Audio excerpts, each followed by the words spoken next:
Initially, I operated as a conduit between the Dublin government and loyalist paramilitaries as we slowly crept towards some sort of détente and then solution regarding the conflict in Ireland. In the last few weeks, I've had a couple of interesting experiences. I was invited by a friend of mine who's now the director of the Edward Kennedy Peace Institute in Maynooth, and they've offered to help me with the work I'm doing, that they will facilitate meetings, bring people down to Maynooth, and we can have small symposiums or meetings, what we call off the radar, people who are going to meet but don't want the public or the media to know they're meeting. So 2 weeks ago, we brought down what I would call the think tank of Sinn Féin, not the elected public representatives, but those who set policy, those who decide on the direction the party should go in. And we brought some people from the loyalist Protestant community. And it was facilitated by the Edward Kennedy Peace Institute. And it was a superb day. There was a lot of good stuff done. I think what we mostly did was build trust between people who had lost that trust over the years. And we discussed in particular managing communal violence, because the danger for us in Northern Ireland, particularly in Belfast, is that something can happen on the margins. You can have communal violence over a particular incident and it can set everything back. And a lot of work can be lost because of something as simple as that. And at the moment, the area that I'm particularly referring to is a place called Ardoyne in North Belfast, where every year around the 12th of July there are a number of orange parades through that area, and they go very close to a Catholic neighbourhood. It shouldn't really matter, but why it does matter is because of the struggle for power within that Catholic neighbourhood. Sinn Féin would be the prominent movement there, and people elect Sinn Féin representatives to the local assembly from there. But then there are the Dissident Republicans, the ones who don't agree with the peace process. I sometimes jokingly call them the Tridentine wing of the Republican movement, or the absolutist wing. And they really spend their time trying to make life difficult for Sinn Féin. And they are the ones that can actually knock back a lot of work that's done by a lot of good people. So in my church during the week, I think about literally 3 days ago, I had a meeting with people from Sinn Féin. And again, I say they're people who are the architects of developing a way of thinking and then spreading that within their party and within their community. And they're deeply concerned about what could happen around the marching season. But one thing we did speak about, and we spoke about this in a general way, after we dealt with the logistics and the need to make sure nothing happens in Belfast during July and August, what we did talk about then is creating a new paradigm, creating a new space for people to work in, so that we don't just continue to work in the old space where our perceptions of each other work in a negative way and where we bring all our baggage.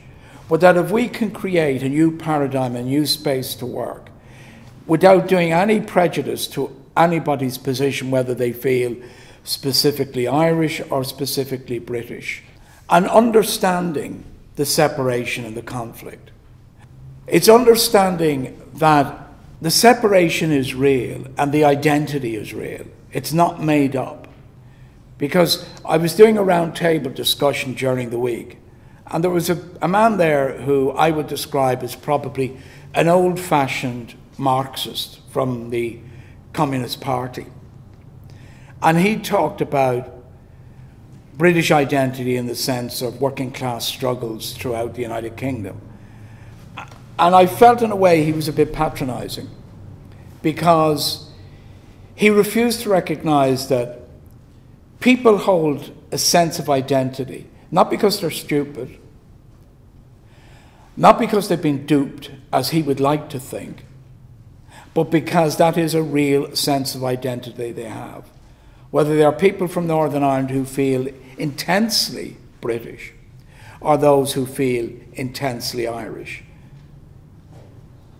So when they come up against each other, of course that intensity grows, and it can lead to conflict. And that's why we were talking about recognizing the reality of those identities, recognizing the intensity of how they're held, and at the same time then saying, well, can we create a new space for them to work so they don't always have to be in conflict with each other, but can actually look maybe to each other's needs, even if it is a case like the dispute a few months ago we had over the taking down of the Union flag. Maybe we can talk in terms of people from one community saying, well, put the flag back up, but put our flag beside it. I know that sounds simple, but just talking in those terms. Why I touch on that is, in various discussions in Northern Ireland with people at round tables and from different backgrounds, regarding how we've, to some extent, dealt with that issue, and how we're continuing to build and grow on the back of what we call the peace process.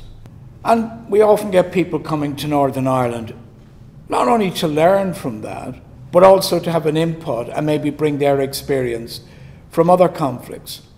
Recently we had His Excellency Daniel Taub, the Israeli ambassador to the Court of St. James. And Daniel led a discussion, and we had people there from Loyalist background and from Republican background. And it's an interesting thing to see in Northern Ireland. If you come from a Loyalist background, Protestant community, and if you go into a Protestant community, as well as seeing all the symbols of Britain, the Union flag, the Northern Ireland flag, you'll also see in the middle of them the Israeli flag. And if you go into a Catholic community and you see the Irish tricolour and all the symbols of Irish nationalism, you'll always see amongst them the Palestinian flag. So we have a great ability to see the Irish question interpreted through every single conflict on the planet.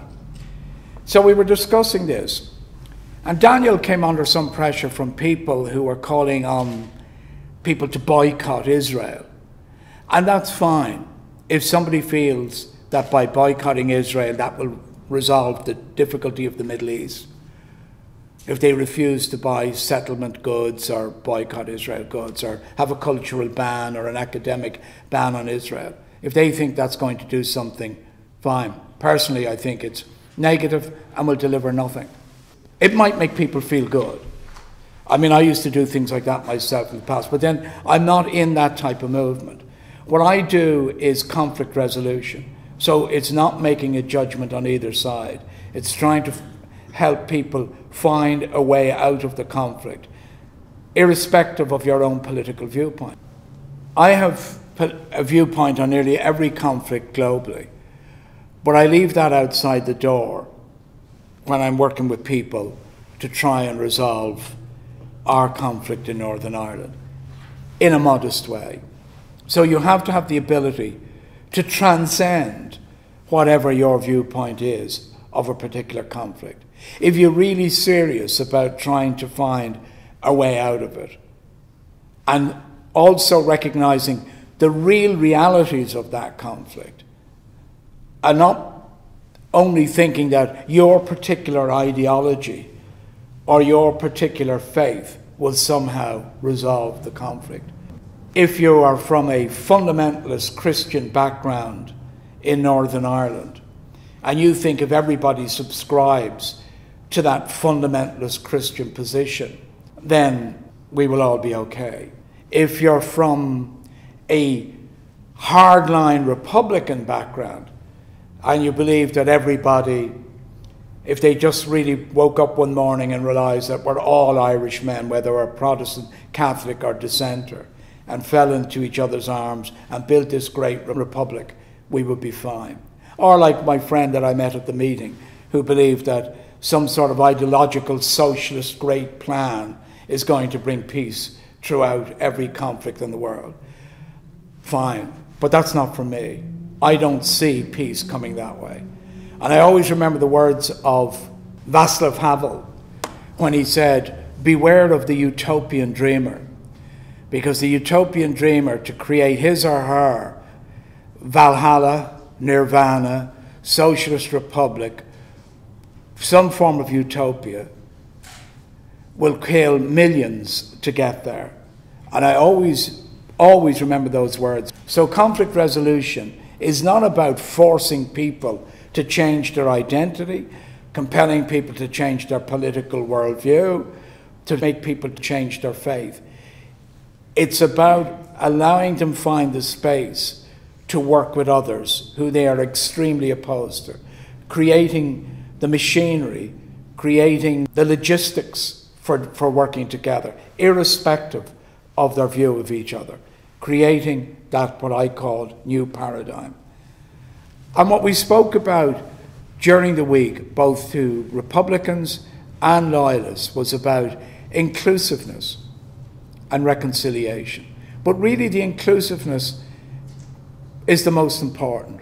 Reconciliation, sometimes I have a slight difficulty with that word, because it's talking about reconciling people to maybe a single view of whatever.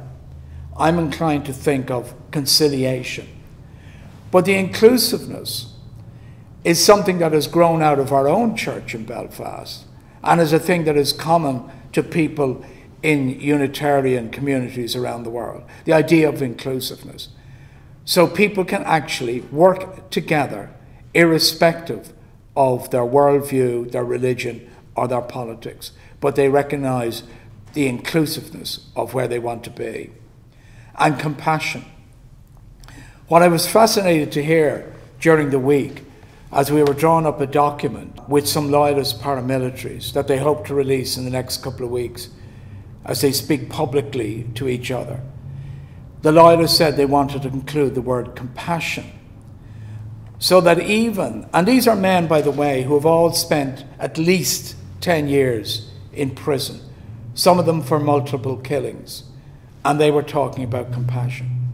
And they were talking about if we can put in compassion without any threat to who or what we are, if we can try and approach the other side with a level of compassion, and on the understanding that they equally have the compassion in how they treat us. And that's very significant to hear people who've been involved in conflict.